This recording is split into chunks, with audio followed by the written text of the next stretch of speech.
Sports Central tonight. Premier League.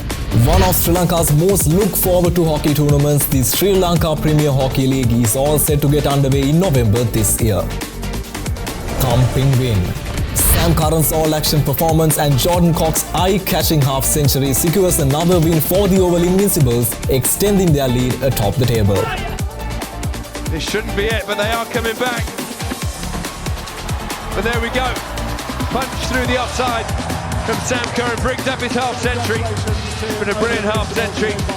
Just 30. Cincinnati concludes. Carlos Alcaraz and Iga Swiatek claims the titles of the Cincinnati Open 2025 after one final ending halfway and another ending with a tight battle. I'm super sorry to disappoint you. You are truly champions. I'm pretty sure that from these situations you are gonna come back better, even stronger. That you always. And Oscar stand. Current F1 race leader Oscar Piastri will have his own grandstand at next year's Australian Grand Prix, honouring the 24-year-old's outstanding performances this season.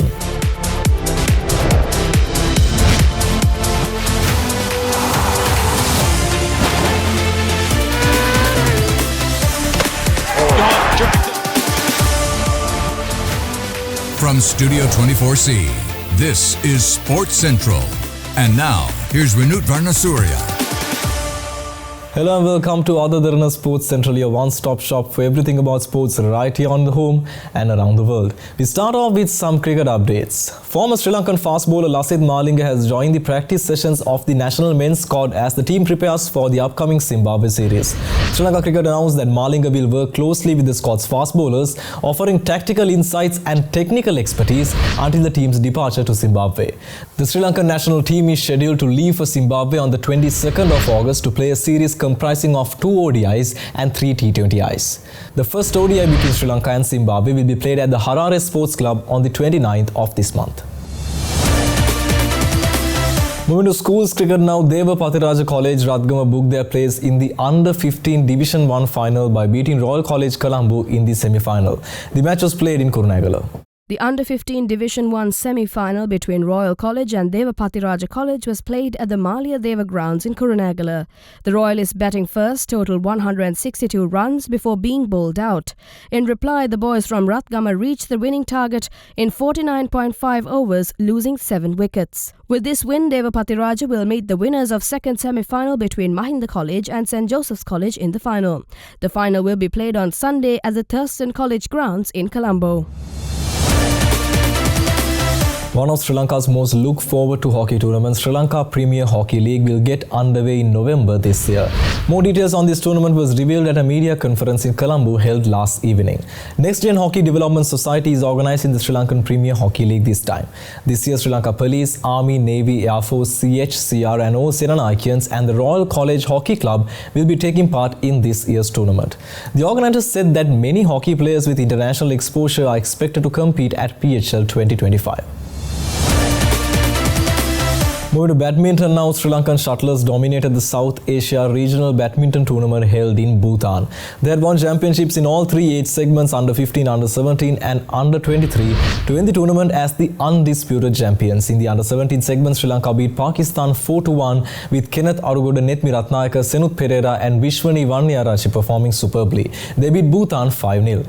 Sri Lanka under 23 shuttlers Dumbidu Abevikrama, Ranitma Liyanage, Viren Nethasinga and Rashmi Mudalige defeated Bhutan 5-0 to emerge winners as the champions. They also defeated Pakistan 5-0. Meanwhile, in the under-15 category, Sri Lankan shuttlers Tamidu Fernando, Nithini Kotuwegoda, Ranithu Premaratna and Limandi Gajali outclassed Bhutan 5-0 to win the championship.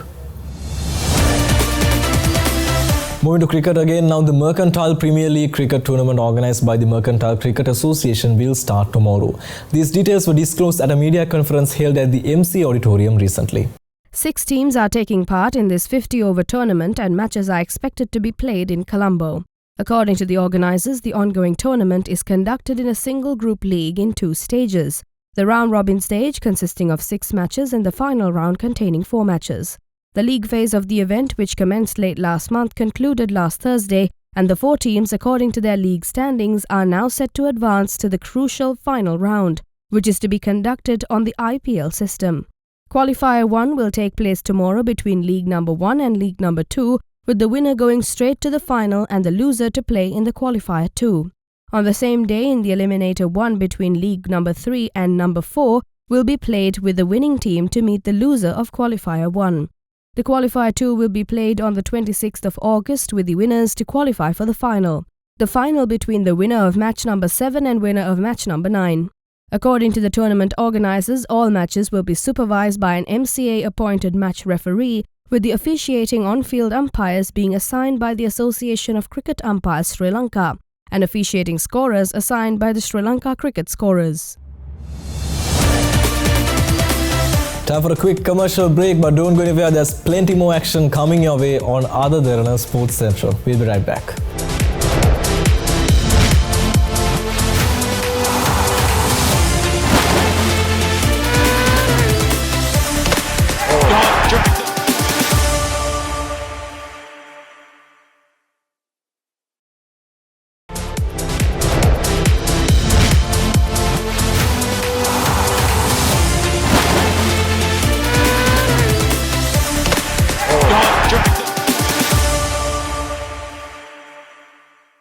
Welcome back to other Derana Sports Central. Moving to the franchise cricket updates from the 100. An all-action display from Sam Curran and another eye-catching half-century by Jordan Cox eased reigning champions Oval Invincibles to a 7-wicket win over Southern Brave and extend their lead at the top of the table.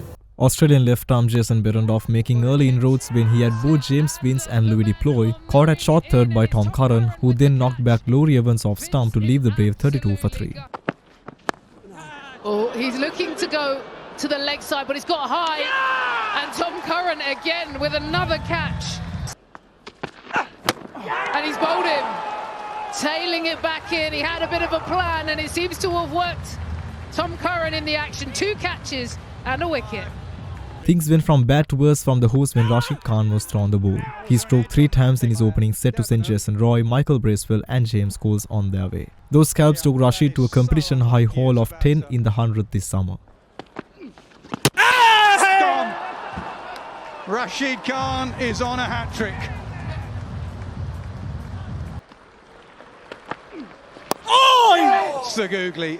It was always going to be the googly to bring LBW and bowled into play. Brilliant from Rashid Khan. With the Braves sinking fast at 42 for 6, Hilton Cartwright and Jordan Thompson counter-attacked, the latter making a sprightly 13-ball 24, nicking off to Sam Curran, who then castled Cartwright with a pinpoint yorker. Oh, brilliantly bowled, Sam Curran.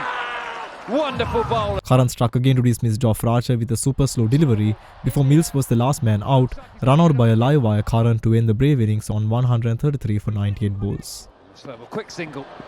He could be out. Craig Overton did the right thing, trying to get down to the striking end, but Tamar Mills keeps wandering, keeps running, and we don't even need to go upstairs, given out. Set 134 to win, Invincibles lost their openers cheaply, Will Jacks and Twanda Muyeye both falling to Craig Overton, but Cox continued his red hot from within a classy 37-ball 56 and Curran capped a fine all-round performance by making an unbeaten 50 off 32 balls. And he's going up and over and skipping away for 4. They just look more comfortable. Beautiful shot. Beautiful shot. As we've seen previously here, that's nicely played again. Cox fell to Timal Mills with 15 still required, but captain Sam Billings struck 3 boundaries to ensure there were no further alarms as the visitors sealed the win with 11 balls to spare, their 4th victory in 5. This shouldn't be it, but they are coming back. And there we go. Punch through the offside from Sam Curran, brings up his half-century. It's been a brilliant half-century. Just 32 deliveries, and that's enough. Argentina's national team unveiled a revamped 31-man squad yesterday led by Lionel Messi for the South American qualifiers against Venezuela and Ecuador for the 2026 World Cup. Alongside captain Messi, the squad features several young Argentine talents, including Manchester City striker Claudio Echeverri, Porto midfielder Alan Varela, and recent Real Madrid signing Franco Mastantuono. Coach Lionel Scaloni also called up striker Jose Manuel Lopez from Brazilian club Palmeiras for the first time. Argentina will play Venezuela at the Monumental Stadium in Buenos Aires on the 4th of September before travelling to Guayaquil to play Ecuador 5 days later. Having already qualified for the World Cup, the Albiceleste led the qualifiers with 35 points, 10 points ahead of Ecuador in second place and Brazil in third. The goalkeepers include Emiliano Martinez, Walter Benitez and Geronimo Rulli.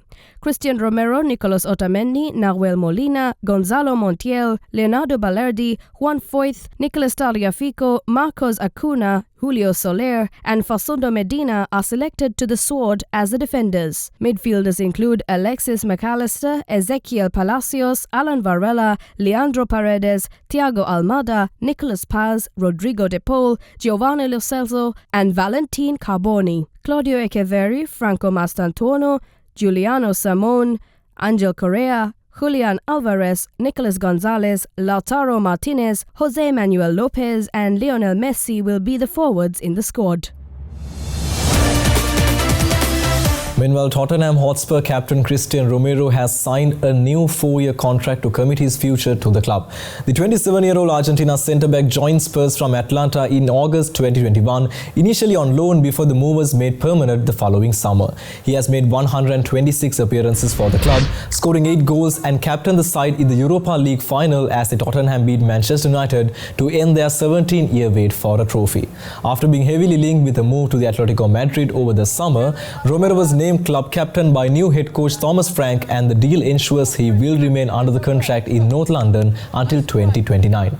Romero said that he was very happy at Spurs and after helping them with the Europa League in the previous campaign has predicted a special season ahead for the club. Wallabies backup scrum half Tate McDermott stated that Australia's shock triumph over world champion South Africa will mean a little if they do not follow up last week's victory with a success in their second rugby championship clash in Cape Town happening this Saturday. The Wallabies bounced back after losing their home series against the British and Irish Lions to inflict an embarrassing defeat on South Africa in Johannesburg last Saturday. Coming back from 22-0 down inside the first quarter of the game to post a convincing 38-22 win in the opening match of this year's Southern Hemisphere Championship. McDermott added yesterday that they were expecting a backlash from the home team when they meet again at the Cape Town Stadium. Yeah, obviously a really proud moment for this team. Obviously it'd been 60 odd years since we got a result at Ellis Park, so huge occasion, and we've been talking a lot about how we're trending in the right direction, and that was another step, but it doesn't mean much if we don't back it up this weekend, and what we're expecting. The Springboks are world class. We saw what they did in the first 20 minutes. They tore us to shreds, so we know that they're coming, and they're coming hard. We've got to back it up. But to answer your question, it was a great feeling in that change room. Particularly after a disappointing Lions result for the series, to start the TRC in that way, it was massive.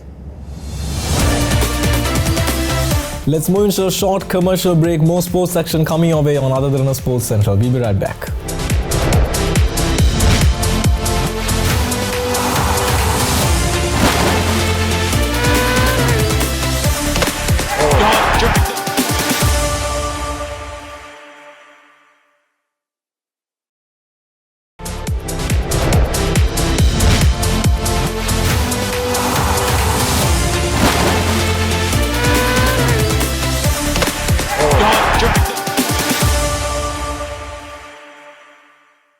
Welcome back to Other Derana Sports Central. After reporting back-to-back about the Cincinnati Open, we are here to report to you about the finals. Carlos Alcaraz won the Cincinnati Open after top-seeded Yannick Sinner retired while trailing 5-0 in the first set of their final. Meanwhile, Iga Swiatek captured her first Cincinnati Open title yesterday by beating Jasmine Paolini, sending a powerful message ahead of the US Open. The Spanish second seed collected his third Masters 1000 title of the season, having won in Monte Carlo and Rome. Sinner, who looked uncomfortable early on in the sweltering conditions, pulled out after 23 minutes of play, raising concern about his fitness just days before he is due to begin the defense of his US Open title. Singles action at the hardcourt major begins this Sunday. No, don't worry. The first thing is stay healthy. Don't worry.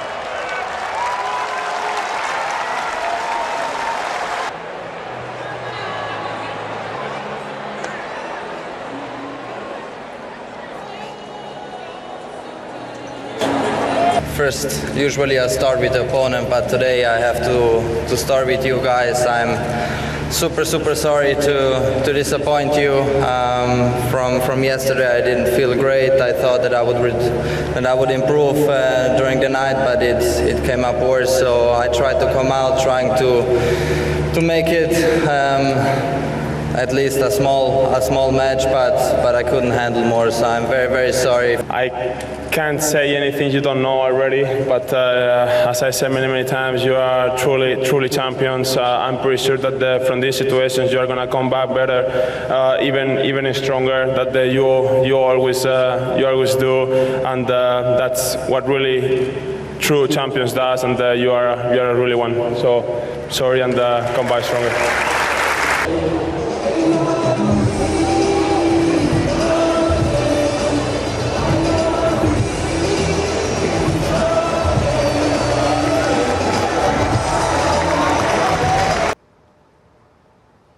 Iga Swiatek captured her first Cincinnati Open title yesterday by beating Jasmine Paolini 75-64, with the poll sending a powerful message ahead of the US Open.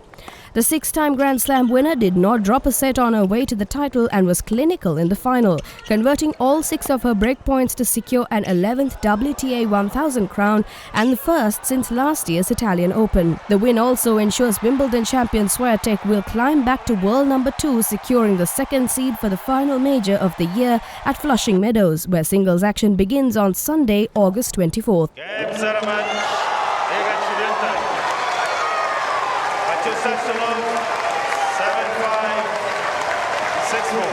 Cincinnati Open Women's Singles Champion Iga Swiatek.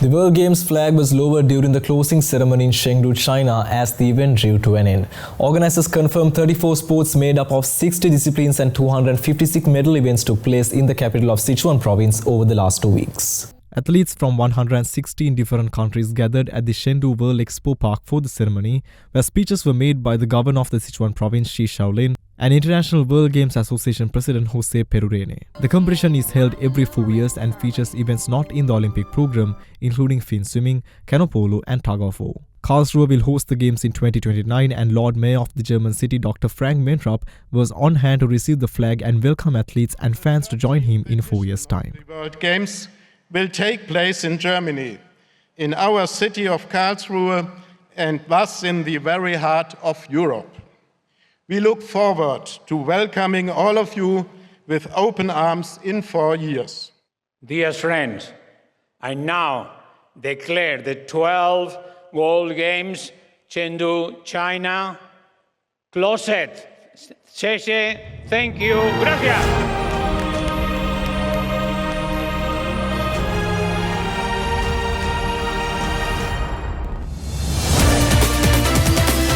Melbourne-born Oscar Piastri will have his own grandstand at next year's Australian Grand Prix. The 24-year-old is leading this season's Drivers' Championship by 9 points from the McLaren teammate Lando Norris with 10 races to go. Piastri has already won more Grand Prix in a single season than any other Australian driver since the World Championship started in 1950, with 6 so far in 2025. The grandstand will be on the main straight opposite the pit lane. He posted on X that it feels very surreal and he never thought this would happen, but the support is incredible and he can't wait to see it all come together next March. He added that seeing all the fans in his own grandstand directly opposite the McLaren garage is going to be an amazing experience, and he is really looking forward to feeling the energy and the atmosphere. The season opening race at Albert Park in Melbourne takes place from the 6th to the 8th of March 2026. Piastri, who has 8 career victories in total but has yet to make the podium in 3 attempts in Australia, joins the growing list of drivers on the grid with dedicated grandstands. Lando Norris and 7-time champion Lewis Hamilton have grandstands at Silverstone, while 4-time title winner Max Verstappen has stands named after him across the European F1 calendar, including his home Dutch GP at Zandvoort. Other Australian drivers to be given the honour of a grandstand at Albert Park include 3-time world champion Jack Abraham, 1980 title winner Alan Jones, and Daniel Ricciardo, along with Mark Webber.